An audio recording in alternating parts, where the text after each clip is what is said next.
Yashodanandana Braja Janarandana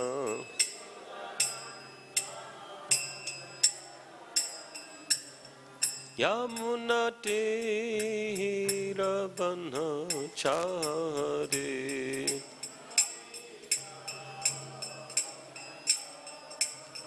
Yamunatirabanachari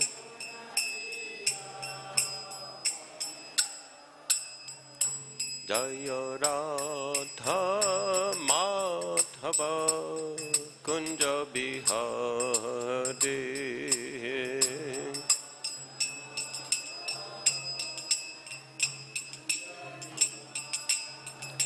Jaya Radha Madhava Kunja Bihari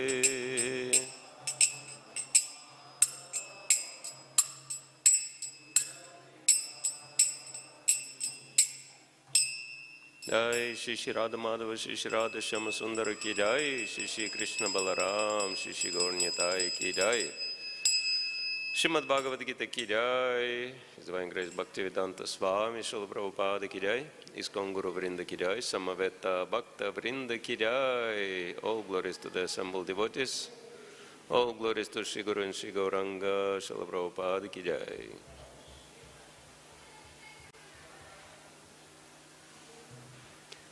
Omagyantimirandasya ginandana shalokaya chakshuranmilitam yena tasmai Shri Gurave namaha Shri Chaitanya Manobhishtam Stapitam yena bhutare Swayam Rupa Kadam Mayam Dadati Swaparantikam Vanchakaupatarubhyascha Kripa Sindhubhyevacha Patitanam Pavanebhyo Vaishnavebhyo Namo Namaha Nama Om Vishnu Padaya Krishna Prasthaya Bhutale Srimati Bhakti Vedanta Swami Niti Namine Namaste Saraswati Devi Gaura Bani Pracharine Nirvishesha Shunyavadi Paschatya Desha Tarine Shri Krishna Chaitanya Prabhu Nityananda Shri Advaita Gadadhar Shivasadi Gaura Bhakta Vrinda Hare Krishna, Krishna Krishna, Hare Hare, Hare Rama, Rama Rama, Hare Hare, Bhutay Mahatprema Purohibur, Nirmaya Kshatyadamusha Purusha Bhungte Gunan Sadasa Sadasmaka Lankrishishta Bhagavan Vachamsi Me Om Namah Bhagavate Vasudevaya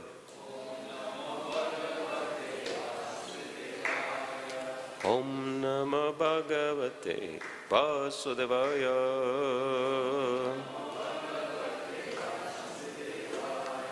Om Namah Bhagavate Vasudevaya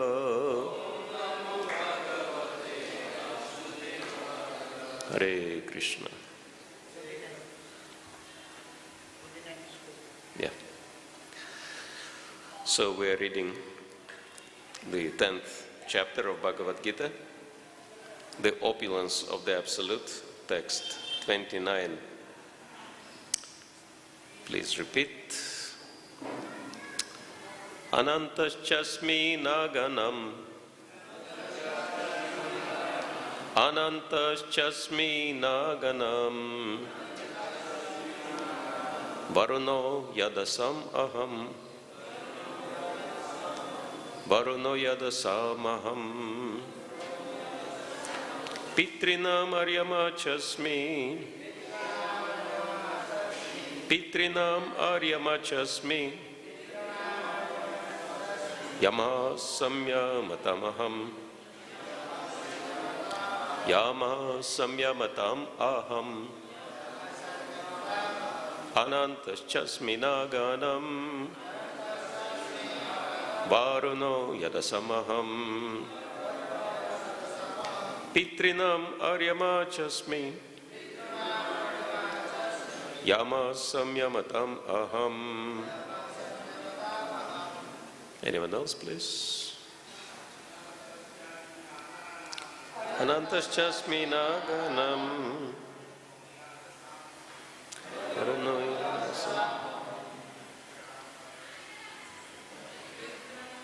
Better take, remove echo. Echo is too much. Before it was better. Anantaśasmi naganam. Varano yadasamaham. Pitrinamaryamachasmi. Yamasamyamatamaham. Anantaśasmi naganam. Varano yadasam aham. Pitrinamaryamachasmi. Yamasamyamatamaham. Anantaśasmi naganam. Varano yadasamaham. Pitrinamaryamachasmi. Yamasamyamatamaham. Ladies, please. Anantaśasmi naganam. Varano yadasam aham. Pitrinamaryamachasmi. Yamasamyamatamaham.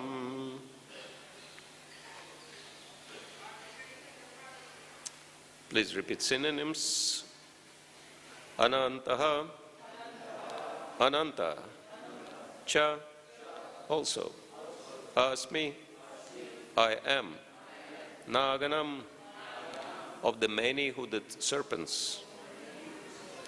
Varunaha. The demigod controlling the water. Yadasam. Of all aquatics. Aham. I am. Pitrinam. Of the ancestors. Aryama. Aryama. Cha. Also. Asmi. I am. Yamaha. The controller of death. Samyamatam. Of all regulators. Aham. I am. Translation purport by His Divine Grace A.C. Bhaktivedanta Swami Srila Prabhupada Ki Jai. Of the many hooded nagas, I am Ananta, and among the aquatics, I am the demigod Varuna. Of the parted ancestors, I am Aryama, and among the dispensers of law, I am Yama, the Lord of Death. Purport. Among the many hooded naga serpents, Ananta is the greatest, as is the demigod Varuna among the aquatics. They both represent Kṛṣṇa. There is also a planet of Pita's ancestors presided over by Aryama, who represents Kṛṣṇa. There are many living entities who give punishment to the miscreants, and among them Yama is the chief. Yama is situated in a planet near this earthly planet. After death, those who are very sinful are taken there, and Yama arranges different kinds of punishment for them. End of the purport. We'll read one more time the text. Anantaśasmi naganam varuno yadasamaham Pitrinamaryamachasmi yamasamyamatam aham. Of the many hooded nagas, I am Ananta, and among the aquatics, I am the demigod Varuna. Of the parted ancestors, I am Aryama, and among the dispensers of law, I am Yama, the Lord of Death. Hare Krishna. So, very interesting chapter, the opulence of the Absolute. And as we know, Bhagavad-gītā, being part of Mahabharata, the best part of Mahabharata, of course. The immortal instructions of the Supreme Lord, probably the most well-known Vedic scriptures on the planet, the most translated and interpreted scripture in so many different ways.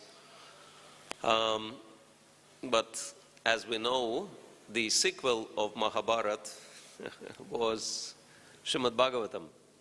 And therefore, whatever, Hare Krishna, and therefore whatever is mentioned in Bhagavad-gītā is elaborated upon in Srimad Bhagavatam. So we can say, and especially it's true to these specific verses, series of verses, these are like little trailers of what is coming, right? So Krishna is just mentioning, I'm this and that, but why and how Krishna is manifesting himself through those personalities, we can learn from the best of the Puranas, Srimad Bhagavatam, right? Nigama kalpataro galita phalam shukkamukha amrita drava samyutam pibatam rasa bhagavatam alayam muhur aho bhuvi rasika bhuvi bhavukaha. So, Nigama kalpataro. It says that Srimad Bhagavatam is kalpataro, and we know what is kalpataro, right? Because every single morning we recite Vancha kalpataro vyascha kripa sindhu vevacha. So kalpataro is a desire tree. Nigama refers to Vedas. So Bhagavatam is the desire tree of Vedic literature. Galita bhalam, and it's not, that Vedic literature are like desire tree, and Bhagavatam is like Galita Bhalam, is the ripened fruit of the Vedas, of course, was written by Srila Vyasadeva in his maturity. After he went through all the Vedic literature, then he came up with Bhagavatam. So it's the most genius scripture. Shukha mukha amrita drava samyutam. Not only that, but it was tasted by the nectarian parrot, his own son, Vyasadeva's own son, Shukadeva Goswami. And drava samyutam, and that's why the taste of Bhagavatam became even better, even more sweet. And it says, Pibatam Bhagavata rasam alayam. Therefore, just drink this nectar of Srimad Bhagavatam, because it is rasa alayam, the storehouse of nectarian relationship with the Supreme Lord. Muhuraho bhavika bhuvi, muhurako aho rasika bhuvi bhavukaha. So it's meant for the most thoughtful and experienced people. So, and basically we'll be referring to Bhagavatam and other Vedic literatures. Of course, Bhagavatam was spoken just in 7 days. So, because, Maharaj Parikshit, by the will of Providence, didn't have much time to hear all the details. So Shukadeva Goswami had to skip certain details, but then our acharyas are bringing those details back from other scriptures. And so, and there are two parts we'll be discussing tonight. One is the glories of those personalities mentioned in this particular verse, and the other one is application, of course. Most important thing, and probably it's worth to start with the most important, right? So that we could connect everything else to that. And so the most important point which comes up specifically in this chapter is very simple. Krishna is the head of everyone and everything. And so he just gives the list, very long list, I mean, so many examples, how he is manifesting as the head in every society. And mostly people are mentioned, right? With the exception of the first, Ananta, the multi-hooded snake, whom we also know as Balaram. Balaram manifests himself in this way. Shri Kṛṣṇa Balaram ki jai. So he takes that form for the Lord's convenience, but anyway, of course, he is not a human being in any way. He is the Supreme Lord himself, personally, but somehow he manifests himself as the many-hooded snake, but he is their head, and we'll discuss about that later, how Balaram is the head of all the snakes. And, but the principle, the most important principle is that Kṛṣṇa is teaching that in every society he is the top, he is the head. He is the best. And he manifests himself, his vibhutis, his shaktis are manifesting in every society, in human society, in animal society, aquatic society, bird society, fish society. Actually, I mean, this description is just a shortened description. If you want something even more exciting, you can go to Uddhava-gītā. Very similar descriptions are given there. But there, Kṛṣṇa expands the list. He says, for example, of the gems, I am ruby, etc., etc. So many examples he gives. Even goes into stones also. So, but why it is important for us, and especially why it is important in relation to this particular verse, because, and in general, I mean, if you look at this whole chapter, majority of the examples are human examples, right? Like in this particular verse, with the exception of Ananta, Varuna is a human being, even though very exalted.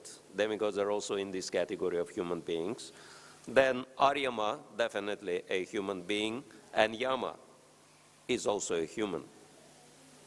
So the best of humans are representing the Lord.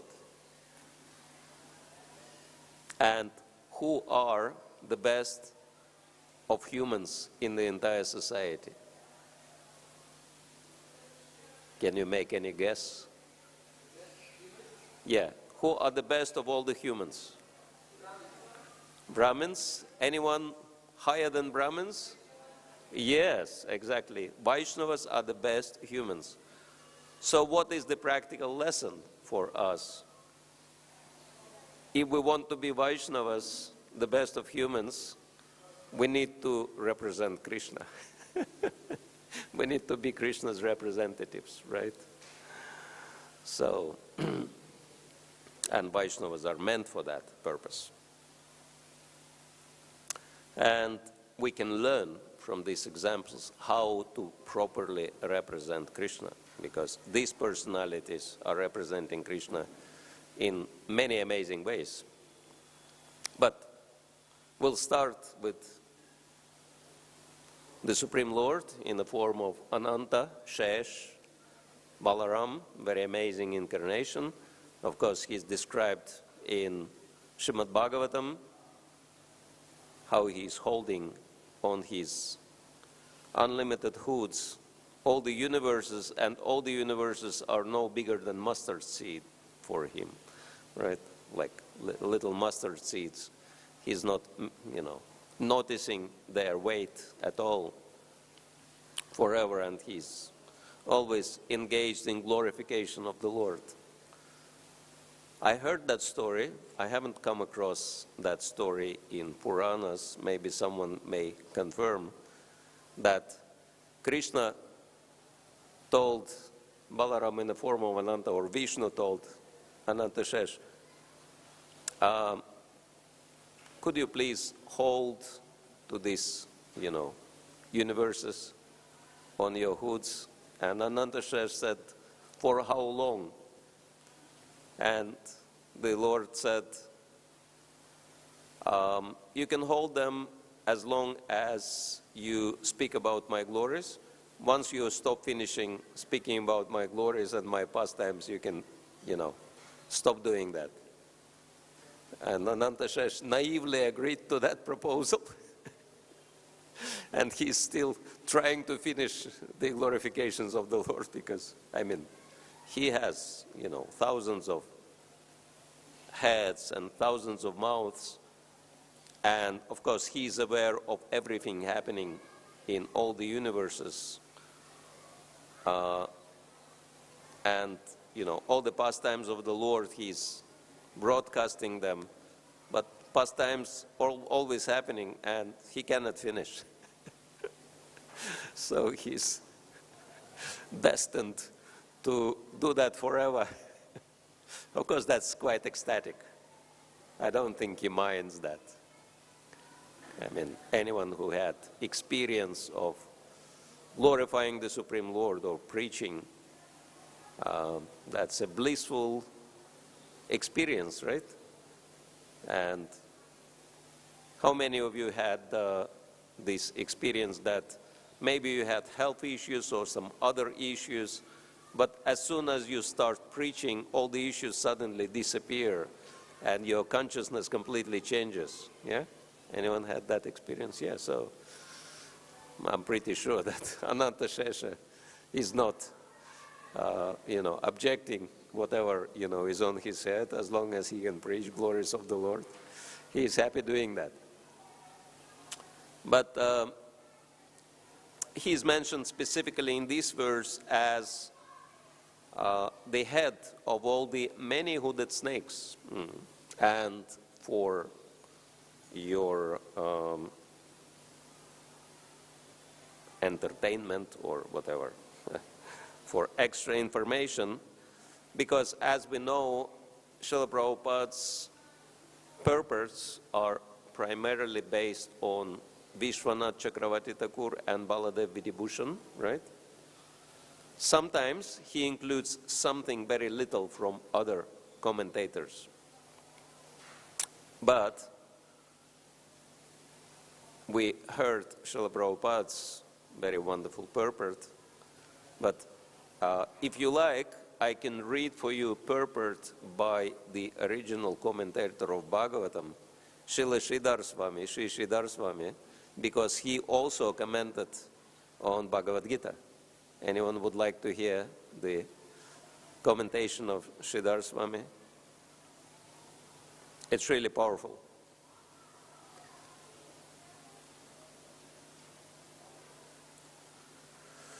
So, commentary by Sri Sridhar Swami of Rudra Sampradaya. This is where he belonged. Of Nagas, or non-poisonous snakes. So, Nagas are non-poisonous snakes.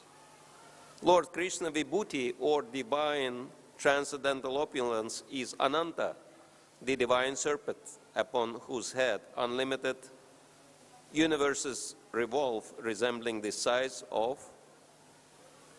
a mustard seed.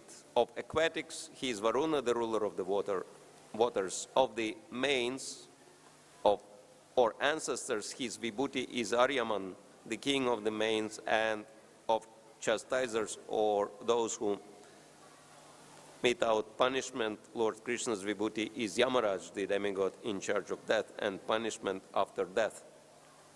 So we'll start with the first one, with Ananta Shesh, the Lord in the form of many hooded snake, and he is the top. He's the best. He's the king of all snakes.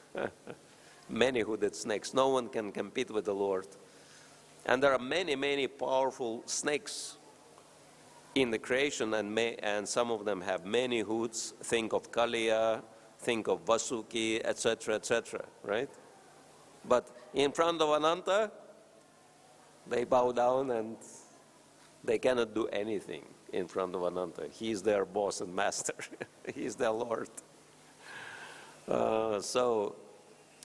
And since we are in Vrindavan, it's always good to connect it to Braja Lila, right?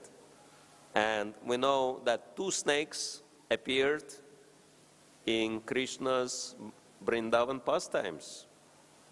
Actually, 3. But anyway, yeah. In fact, there were 3 snakes appearing in Krishna's Braja Lila. So let's see how many of you remember the snakes which appeared in Braja Lila. Kalyanag, 1. Agasur, 2, and? Yes, the one who was trying to swallow Nanda Maharaj. Yes, so the 3 snakes. And so, microphone? It's fine. You can ask. We'll just turn the microphone on.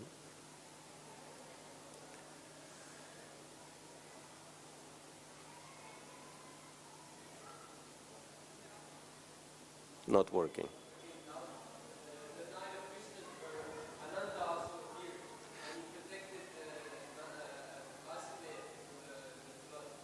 Yes, it's true that when Krishna took birth, Anantadev appeared and he was, covering Krishna from the rain. But we can say it was in Mathura rather than in Braj. So in Braj specifically, we know there could be many more because, Bhagavatam just gives us a sample of Krishna Leela. There were so many other, unlimited pastimes happening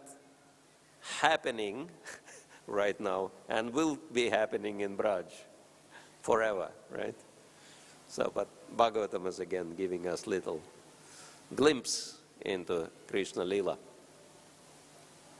But Maharaj Parikshit was so excited that he decided to go there and never come back again.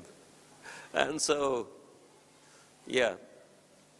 And if you noticed, actually, I can safely speak about the 2 out of 3 instances when the snakes were taking part in Krishna Leela. Kaliya and Agasur. And let's see if you have deeper knowledge. What were the specific days these 2 pastimes were happening at?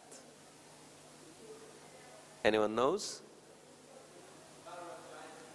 Yes, Balaram Jayanti.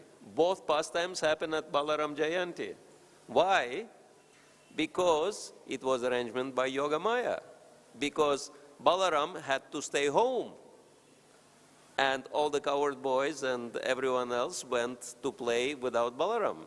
Why? Because if Balaram would be there, none of these snakes, neither Kaliya nor Agasur, would dare to do anything. But, since Balaram was absent, they could do their, mischief. Haribo, Hare Krishna. So, it works. And, the first one was Agasur, of course, right? And then Agasur was killed by Krishna. Subsequently, and Balaram was not there. And then we know all the commotion started happening in connection to Agasur's demise.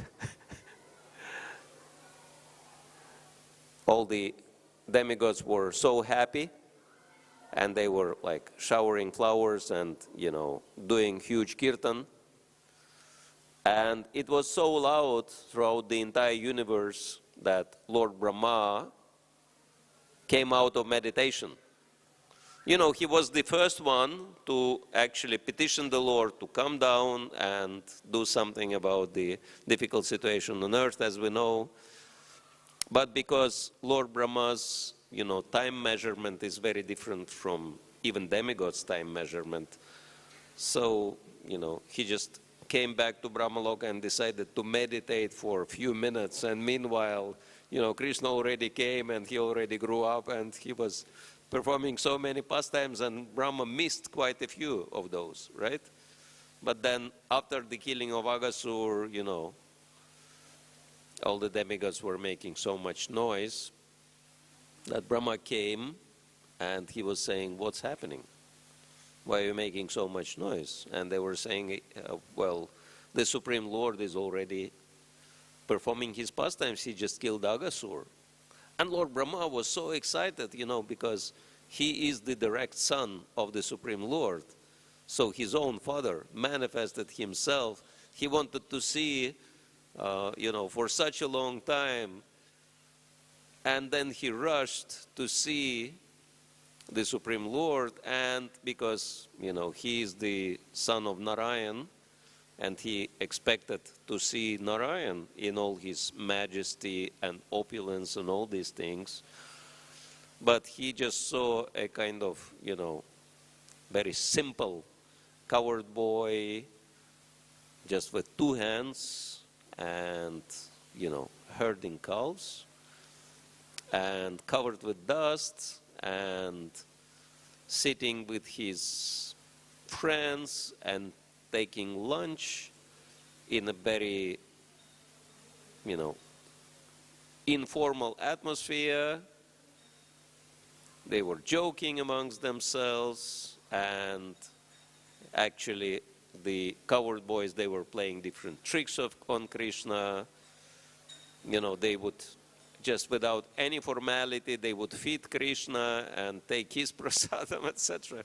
They were not following any rules, regulations. Also, if you read in Bhagavatam or Kṛṣṇa book, Kṛṣṇa was holding prasadam in his left hand when he went to search for the calves, right?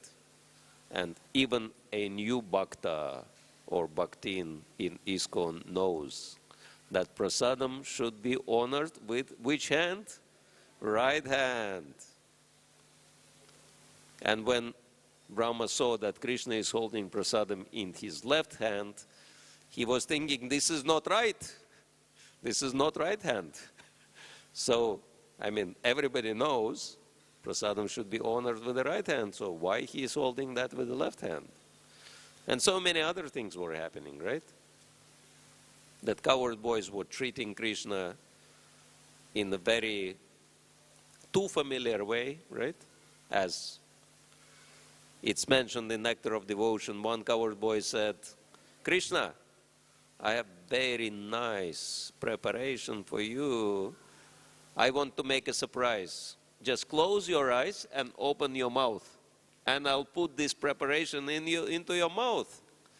And Kṛṣṇa, with great anticipation, closes his eyes and opens his mouth. And what does the coward boy puts into his mouth? A flower. And of course, Kṛṣṇa spits this flower out. And all the coward boys are laughing, having good time, fooling Kṛṣṇa. Brahma is watching all this.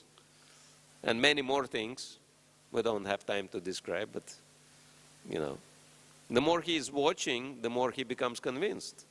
No, that cannot be Narayan. No way. But all the demigods were saying, no, he is Narayan. He does all the job of Narayan, but Lord Brahma says, no, maybe he is a powerful personality, some kind of mystic, whoever he is, but he cannot be Narayan. And then to prove the demigods that he is Narayan, what he is doing? Stealing all the boys and all the cows, right? And then Kṛṣṇa realizes that it's Brahma's job, and then instead of getting on Brahma's case, just think about yourself. Someone stole something from you, and you know who did that, and you are powerful enough to, sort this person out. And not doing that, It's kind of strange, right? But Kṛṣṇa is not doing that. He allows, even though, I mean, there is no greatest attachment for Kṛṣṇa than his devotees, right? And Brahma actually, and cows, right? So much fun Kṛṣṇa had. And Brahma interrupted the fun. And just imagine how tolerant Kṛṣṇa is. He never did anything towards Brahma, right? He allowed Brahma to do whatever he wanted. Why? Because Brahma is his devotee.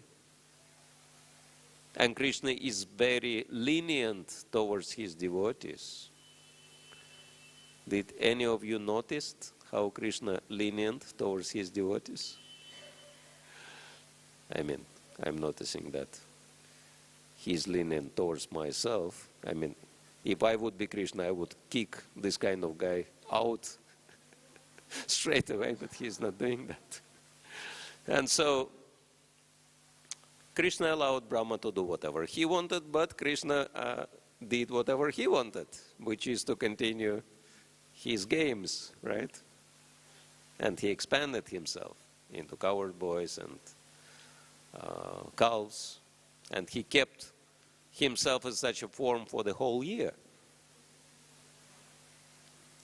And then, of course, he did that to give, to involve in his pastimes everybody. All the elderly, people in Vrindavan, all the parents of the cowherd boys, all the cows. He could reciprocate very nice rasa with all of them, right? So instead of losing out, Kṛṣṇa gained, much more facility for his fun due to Brahma's, stealing his boys and cows. But Brahma becomes, not Brahma, Balaram becomes confused, right? Because he's seeing unusual attachment and love from, the parents of the cowherd boys towards them, and unusual attachment and love of the cows towards their calves, right? That we know how, when the cowherd boys were grazing the cows on the top of Govardhan Hill, and then, the boys came with their, herd of cows at the bottom of the hill, and the cows saw their calves, and they started running towards them, and they came and they started feeding their cows with milk, which was very strange because they had younger calves, but they never bothered about them. They wanted to show love and affection towards those cows. And the cowherd boys, cowherd men became so upset because, you let all the cows drink all the milk, then you have nothing to trade with, right? So it has to be controlled because calves can drink all the milk of the cow. That's their mystic power. So, but something has to be there for humans as well. And so the cowherd men, they went down the hill to chastise and scold their sons, right, for making such a blunder, bringing the herd of calves so close to the cows, right? They were supposed to keep them at distance. They broke the rule and, incurred losses for the community in such a way. And they were very angry, rushing down.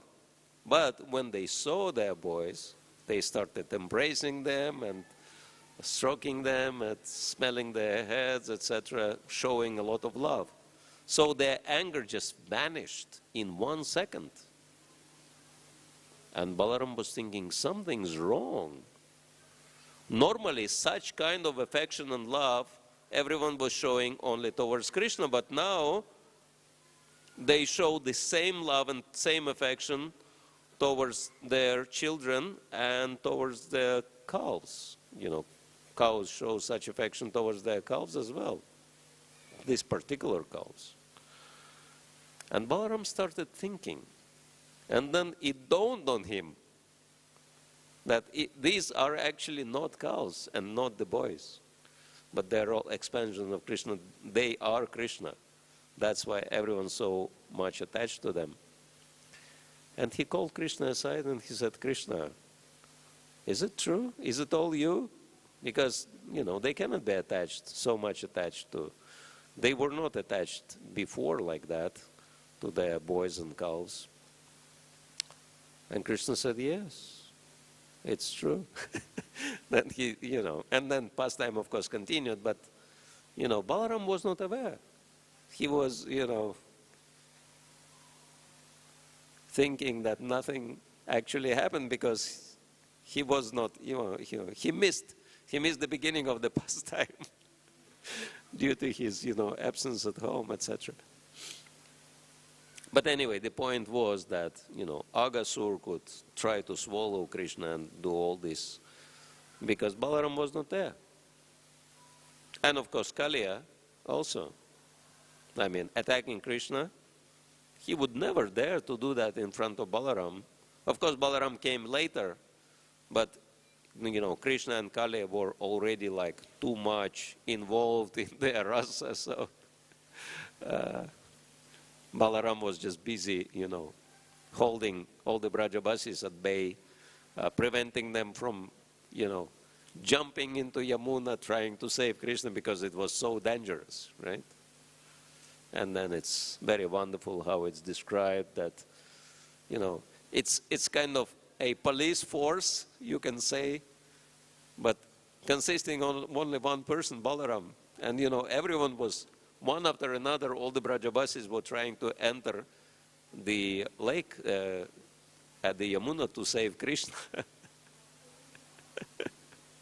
And Balaram was looking, like Krishna is playing with this Kaliya, and he was thinking, what is he doing?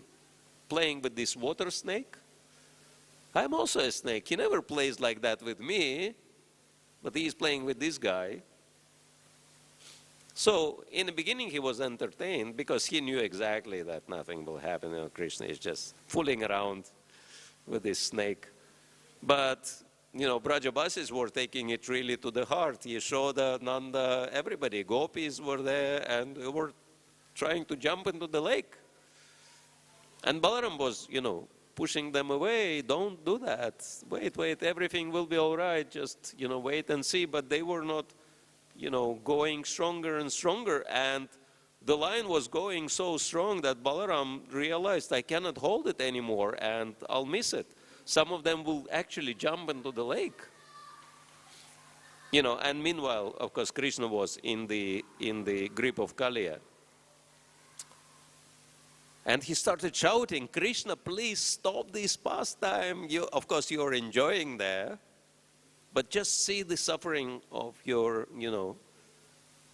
dear devotees. And if you don't stop that immediately, at least do something to show them that you're alive and you're okay because they think you're dying or something. Otherwise, I can't remember how exactly acharyas are expressing that. Sanatana Goswami says that otherwise you'll, regret really badly. If you don't, change, if you don't show them that you're okay, you'll have to regret. And Krishna heard that and he said, okay. So then he slipped out of the Kaliya's coil and of course started, dancing and all this. And then Brajabasis became somewhat, pacified and of course later even entertained by seeing how skillfully Krishna dancing on Kaliya.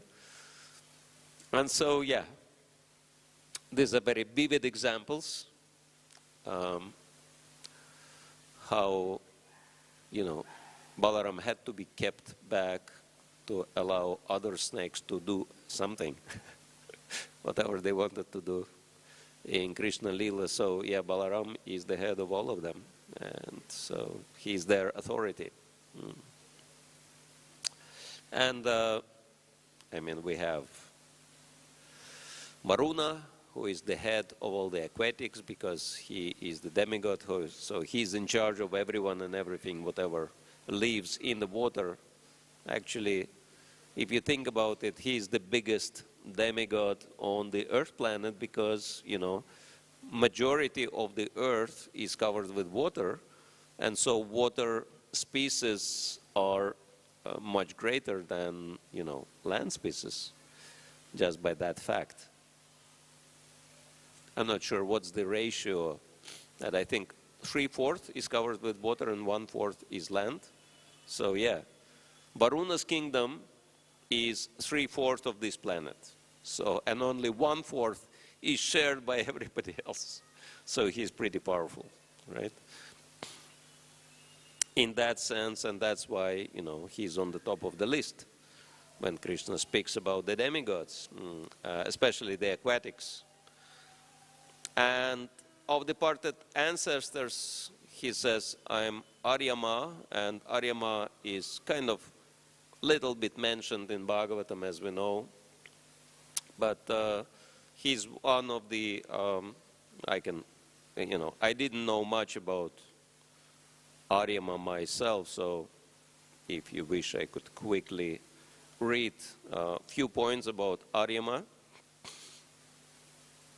He is the son of Kashyapa and Aditi, and so he is considered to be one of the Adityas, right? And he's depicted as mid-morning sun disk. So he's the deity of customs, rules over customs that rule the various Vedic tribes and peoples. And so his wife is Matrika, as described in Bhagavatam, and his child is Garshani. Don't ask me who is Garshani. It's just mentioned that that's his child. And so he's glorified in Rig Veda, and he is invoked together with Varuna, Mitra, Bhaga, Brihaspati, and other Adityas, and even Asuras. So, yeah, Aryaman or Aryama is glorified as the supreme deity alongside with Mitra and Varuna. So, for example, according to the Rig Veda, which is the most important Veda, Indra, who is traditionally considered the most important deity in the Rig Veda, most of the hymns are dedicated to Indra, and then he is asked to obtain boons and gifts from Aryaman. So that's the position of Aryama. So Hindu marriage oaths are administered with an invocation to Aryaman being the witness to the event. Aryaman also is the deity of the customs of hospitality. So he is the top in many ways, not only amongst the ancestors, but he plays a very important role, even though we don't know much about him, because we are so focused on Kṛṣṇa. But yeah, Aryaman or Aryama is very special personality, and of course, among the dispensers, and yes, as Bhagavatam states that when Vidura was cursed by Manduka Muni and he was playing the role of a Shudra on earth, Vidura, he became Vidura, so his post was taken over by Aryama. Aryama was officiating as Yama, as Yamaraj, and so they're connected, right? And because ancestors are also connected to Yamaraj, especially those who were neglected by their,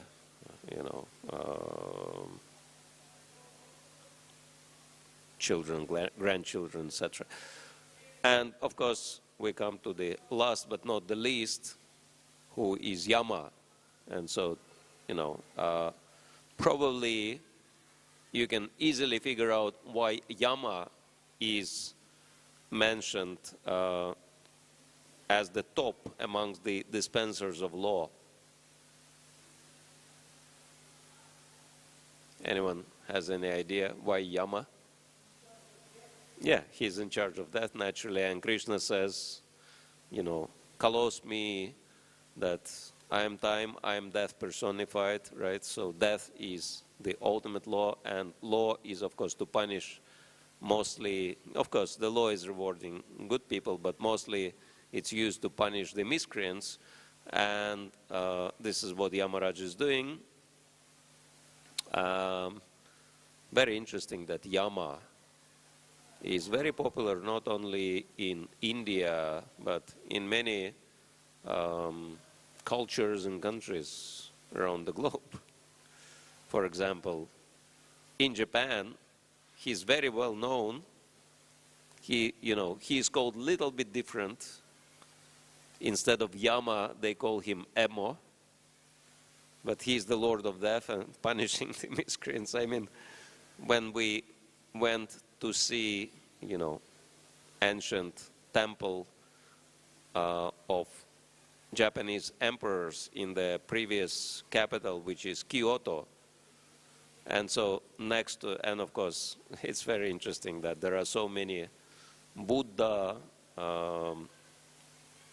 deities there, but the front row is all Vedic deities, Lakshmi Narayan, Shiva, Parvati, Garuda, Vayu, Indra, few. And no one can figure out why the Japanese emperors were worshipping Indian gods. No one could answer this question, what the Indian deities do in, emperor's temple. But next to that temple is the smaller temple with kind of, other deities, and the most prominent of all of them is Emmo, right?